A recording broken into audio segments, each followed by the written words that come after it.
بسم اللہ الرحمن الرحیم۔ خواتین و حضرات، جیسے کہ آپ جانتے ہیں جناب کہ اب سارا جو اس وقت توجہ ہے وہ گلگت بلتستان اور آزاد جموں کشمیر کی طرف سے ہے۔ آج بہت ہی اہم بیٹھک جو ہے وہ ہوئی ہے لاہور میں، اور نواز شریف صاحب نے خود آزاد کشمیر کی انتخابی مہم میں شرکت کا اعلان کیا، اور آج بہت بڑی بیٹھک ہوئی ہے۔ اس پہ میں ڈیٹیل شیئر کرتا ہوں آپ سے کہ کون کون ہوئے اور کیا فیصلے ہوئے ہیں۔ لیکن اس سے پہلے میں گلگت بلتستان کے معاملات کو آپ کے سامنے رکھوں۔ گلگت بلتستان میں الیکشن ہونا ہے 7 جون کو، ایک ماہ سے بھی کم وقت ہے، یعنی آپ یہ سمجھیں کہ عید بھی ہے، اور تقریباً جو کینڈیڈیٹ ہوں گے ان کے پاس 10 سے 15 دن ہوں گے کہ وہ اپنی کمپین جو ہے وہ اچھی طریقے سے کر سکیں۔ تو شہباز شریف صاحب نے جو ہے وہ وزٹ کیا گلگت بلتستان کا۔ اس سے پہلے امیر مقام صاحب نے بھی وزٹ کیا گلگت بلتستان کا، اور انہوں نے جو ہے نا وہاں پر جو لیپ ٹاپس تھے نا، لیپ ٹاپس جو ہے وہ تقسیم کیے یونیورسٹی میں، اور کچھ سیاسی گفتگو کی ہے یا نہیں کی، لیکن ان پہ تنقید کی جا رہی ہے۔ شہباز شریف صاحب نے تو جناب ویسے تو نون لیگ کے جو صدر ہیں حافظ حفیظ الرحمان صاحب، انہوں نے تنقید کی پیپلز پارٹی اور پی ٹی آئی کے اوپر کہ وہ لوگ آئے تھے پہلے، شہباز شریف صاحب جو ہے وہ آئے ہیں سیاسی بات نہیں کرنے آئے، یعنی ایک الیکشن شیڈیول جاری ہو چکا ہے، اس کے بعد وہ جا کے 4 جو دانش اسکول ہیں ان کا اعلان کر رہے ہیں، سیف سٹی پروجیکٹ کا وہ افتتاح کر رہے ہیں۔ پھر سولر سسٹم کے افتتاح کے موقع پر انہوں نے کہا جی کہ مفت سولر ملیں گے 100 میگا واٹ اور کوئی 51 میگا واٹ کے۔ پھر ڈالفن پولیس کے حوالے سے تو یہ وہ چیزیں ہیں جو، اور اس سے پہلے امیر مقام صاحب وہ بھی لیپ ٹاپ تقسیم کرتے رہے۔ اس کو اگر آپ یہ کہیں گے کہ اگر پہلے یعنی عمران خان نے یا پیپلز پارٹی کے لوگوں نے غلط کیا تو ہم بھی غلط کر رہے ہیں، لیکن وہ غلط تھے، ہم نہیں غلط تھے۔ تو ایک تو یہ بات کلیئر ہے کہ آج جو نواز شریف صاحب نے آزاد کشمیر کی انتخابی مہم میں خود شرکت کا اعلان کیا ہے، اور ساتھ جو ہے وہ انہوں نے دعویٰ کیا ہے کہ گلگت میں بھی اور کشمیر میں بھی ہم حکومت بنائیں گے۔ ظاہر ہے جب نواز شریف صاحب کو دوبارہ ایکٹیو کیا گیا، آپ کو پتہ ہی ہے کہ وہ 24 کے بعد بالکل انڈر گراؤنڈ ہو گئے تھے۔ ابھی تک ان کے مد مقابل جو ڈاکٹر یاسمین راشد ہیں وہ تو بہت بڑی دہشت گرد ہیں، لیکن نواز شریف صاحب آزاد ہیں اور وہ اب گلگت اور کشمیر میں حکومت بنانے کے لیے تیار ہیں۔ اچھا، ایک تو یہ ہے کہ گلگت میں 2 3 چیزیں ہوئی ہیں۔ ایک تو یہ اس پہ تنقید کی جا رہی ہے کہ اچھا ظاہر ہے جب الیکشن شیڈول آ جاتا ہے تو آپ کو اس طرح کے دعوے وعدے نہیں کر سکتے، لیکن شہباز شریف کا وزٹ کرانے کے بعد اگر جو مسلم لیگ نون کے صدر ہیں اگر وہ یہ کہہ رہے ہیں کہ یہ سارے پروجیکٹس ہیں اور عوام کے لیے اور ووٹ ہمیں دیں، تو میرے خیال سے ان پڑھ جاہل بھی سمجھتا ہے کہ اس کا مقصد کیا تھا دورے کا، اور شہباز شریف صاحب پہلے کیوں نہیں گئے، تو الیکشن کے بعد چلے جاتے پھر۔ تو یہ تو سمجھ آتی ہے کہ یہ اس کو پری پول رنگنگ سیدھی سیدھی یہ اس زمرے میں آتی ہے، وہ بے شک 2020 میں ہوئی ہو یا 2015 میں یا 2009 میں ہوئی ہو۔ اب آ جاتے ہیں جناب اس کے بعد جو ٹربنل نے فیصلے کیے ہیں،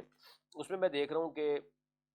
راجہ شکیل احمد صاحب ہیں جناب جسٹس، انہوں نے جن لوگوں کو جو ہے نائل قرار دے دیا ہے، ایک تو بابا جان ہیں، یہ جو ہے بڑی فیمس یعنی آپ کہہ سکتے ہیں لوکل جی بی اے ہنزا کے ہیں، اور ان کو نائل کر دیا گیا ہے۔ پھر فدا محمد ناشاد کو جو ہے وہ بلتستان سے ان کو نائل کر دیا گیا۔ اسی طرح جو ہے وہ کیا کہتے ہیں جی گلگت ایک اور بھی ہیں عبد القیوم، ان کو بھی جی بی اے 13 استور سے جو ہے نا وہ بینک کیونکہ ڈیفالٹر تھے، وہ تو معاملہ کچھ اور ہے۔ اور بختاور شاہ ہیں، یہ جی بی اے 20 گیزر تھے، ان کو جو ہے نا وہ ایلیجیبل ڈکلیئر کر دیا گیا۔ لیکن باقی جو میں نے بتایا کہ وہ 3 ہیں، ایک بابا جان ہیں جو ہنزا سے ہیں، ان کو کہا گیا جناب کہ وہ لیگل ریکوائرمنٹس پوری نہیں کر پا رہے، اور وہ انڈیویجول انہوں نے کہا جی کہ یہ on the grounds of being convicted individual and for allegedly concealing the important facts، کہ انہوں نے جناب چھپائی ہیں، جناب بہت اہم چیزیں چھپا دی ہیں، تو اس لیے وہ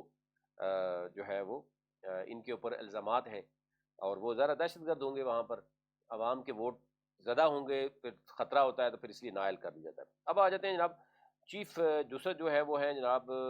فدا محمد نشاد، یہ بھی ان کو بھی ڈسکوالیفائی کر دیا گیا، ان کو آرٹیکل 62(1)F لگا دیا گیا کہ جناب انہوں نے جو نومینیشن پیپر ہے نا اس میں سچ نہیں بولا۔ اچھا، نومینیشن پیپر کی اگر بات کریں تو سب لوگوں نے ابھی بھی، آپ جب چاہیں اس میں کسی نہ کسی چیز پہ آپ پھنسا سکتے ہیں، تو یہ تو ایسے ہتھیار ہیں اس مطلب چیزوں کے، لیکن الیکشن سے عوام کا سب سے بڑا رائٹ عوام کا ہے، وہ اگر ایک بندے کو ووٹ دینا چاہتے ہیں تو میدان سے اس کو اس طریقے سے یعنی فارغ کر دیا جاتا ہے، تو یہ ایک بڑی افسوسناک صورتحال ہے، یعنی یہ ہو گیا ہے۔ اب آ جاتے ہیں جناب نواز شریف صاحب نے کلیم کیا ہے کہ وہ کشمیر اور گلگت بلتستان میں حکومت بنائیں گے۔ اچھا، ایک تو یہ انہوں نے کہا کہ میں خود کشمیر کی انتخابی مہم میں شرکت کا انہوں نے اعلان کیا، اور یہ لاہور میں نون لیگ کی جو پارلیمانی بورڈ ہے اس کا اہم اجلاس تھا، اس کی صدارت کی انہوں نے، اور اس میں ان کے ساتھ وزیر اعظم شہباز شریف، اسحاق ڈار، وزیر اعلیٰ پنجاب مریم نواز تھیں، اور شہباز شریف صاحب کیونکہ گلگت بلتستان سے دورہ کر کے آئے ہوئے ہیں اور ان کو وہاں پر اعلانات جو بھی ہیں وہ کر کے آئے ہوئے ہیں، تو انہوں نے وہاں کی صورتحال بتائی ہوگی، تو پھر نواز شریف صاحب نے کہا جی ہم دونوں جگہوں پہ حکومت بنانے جا رہے ہیں۔ پیپلز پارٹی اس حوالے سے بڑی، اس وقت پیپلز پارٹی کے معاملات اور بھی ہیں، ایک زرداری سب پہ بھاری جو ہے نا اس وقت بڑا مشکل ہو رہا ہے، ان کے لیے پریشانیاں ہیں، کئی معاملات ہیں، اس پہ بعد میں بات کریں گے، لیکن اس میں جناب نون لیگ احسن اقبال صاحب تھے، خواجہ محمد آصف، خواجہ سعد رفیق، پرویز رشید، رانا ثناء اللہ، انجینئر امیر مقام مریم اورنگزیب، انوشا رحمان، پھر کیپٹن ریٹائرڈ صفدر صاحب کو بھی بلایا ہوا تھا، برجیس طاہر صاحب بھی تھے، بہت لمبی لسٹ ہے، شاہ غلام قادر جو اے جے کے سے ہیں، راجہ محمد فاروق، مشتاق مناس، چودھری محمد سعید، چودھری طارق فاروق بھی اس اجلاس میں موجود تھے، پھر پلندری سے اگر اے جے کے کی بات کریں ڈاکٹر نجیم نکی تھے، بیرسٹر افتخار گیلانی تھے، چودھری عبد الرحمان، یعنی 33 جو حلقے ہیں وہاں سے، اور 12 نشستیں ہیں آپ کی مہاجرین کی، 200 سے زائد امیدوار تھے۔ اب یہ کہا جا رہا ہے کہ ان کو بس نواز شریف صاحب نے قریب قریب سے دیکھا ہے، کچھ سے کوئی گپ شپ بھی کی ہے، کچھ کو قریب سے دیکھا ہے، اور اس میں ان کو یعنی اہم فیصلے جو ہے وہ اب ہونے جا رہے ہیں۔ اب یہ کہا جا رہا ہے کہ ٹکٹ جو ہے نا وہ 1 ماہ کے اندر جو دیا ہے کہ جناب، کیونکہ الیکشن کا شیڈول آنے والا ہے اے جے کے کا، کہا جا رہا ہے کہ عید سے پہلے آ جائے گا، تو اب دیکھنا یہ ہوگا کہ کیا کب ہوگا، لیکن آزاد کشمیر کے عام انتخابات جو جولائی میں ہونے کا امکان ہے، اس کے باعث سیاسی سرگرمی میں ہم دیکھیں تیزی سے آ رہی ہے، اور جوڑ توڑ بھی عروج پہ چل رہا ہے، اور باقی جو ہے وہ دیکھنا ہوگا کہ اسی طرح ہم دیکھیں کہ گزشتہ رات جو ہے آزاد کشمیر کابینہ کے اہم رکن پیپلز پارٹی کے رہنما جو چودھری رشید تھے، انہوں نے فاروق حیدر کے ہمراہ جو ہے رانا ثناء اللہ سے ملاقات کی، جس کے بعد وزیر اعظم آزاد کشمیر سے انہیں کابینہ میں سے برطرف کر دیا۔ تو کچھ معاملات بھی چل رہے ہیں، گڑبڑ ہے، پیپلز پارٹی کے بھی کچھ لوگ نون لیگ، اور نون لیگ یہ دعویٰ کر رہی ہے کہ جناب ہمیں، کیونکہ ہمیں کوئی اشارہ ہے، تو جب اشارہ ہو فیڈرل، دیکھیں پہلی وہ گلگت بلتستان ہو یا کشمیر ہو، فیڈرل گورنمنٹ جب کے الیکشن ہوتے ہیں 2024 میں، وہ تو سب نے دیکھ لیے ہیں کہ ان کے فارم 47 اور فارم 45 ابھی بھی چیزیں چل رہی ہیں، تو گلگت میں الیکشن جب یا کشمیر میں ہوتے ہیں وہ فیڈرل کے جو ہے وہ اس پہ ڈیپینڈ کرتا ہے کہ فیڈرل نے جو حالات کیے ہوئے ہیں پورے ملک کے، وہ تو آپ کے سامنے ہے۔ تو پہلی بات ہے پری پول یہی ہو جاتی ہے ریگنگ، کہ اگر آپ فیڈرل کے ساتھ الیکشن نہیں کرتے، جو فیڈرل میں گورنمنٹ جو بھی ہے جس کو بھی دی جائے گی، وہ اس کے بہت 1 سال یا 2 سال کے بعد اے جے کے اور جی بی میں ہوگا، تو ڈیفینیٹلی ان کو پتا ہے کہ فنڈنگ کہاں سے آنی ہے، تو پھر یہ ہے کہ